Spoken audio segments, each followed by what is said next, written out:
هو بجد ايه حلاوة الهدف ده؟ بجد كيليان امبابي امام اذربيجان في تصفيات كاس العالم يوم الجمعة، الهدف قدامكم. ايه حلاوة الهدف ده؟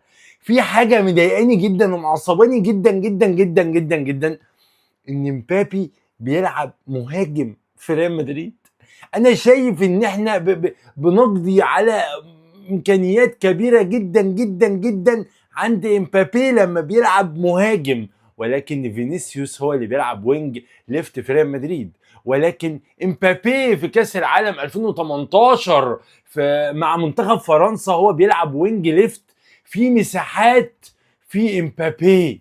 ولكن بحس ان امبابي في مركز المهاجم بيفقد كثيرا من متعته وحريته، وممكن تراقبه بشكل سهل او ممكن تراقبه. ولكن لما بيلعب وينج وفي مساحات، شايفين الهدف وحلاوته وجماله وروعته.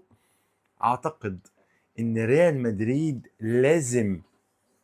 لازم امبابي يلعب وينج شويه، وريال مدريد لازم يجيب مهاجم على اعلى مستوى شويه، لان فينيسيوس ليس هو اللاعب اللي احنا كجماهير ريال مدريد بنبني عليه طموحاتنا.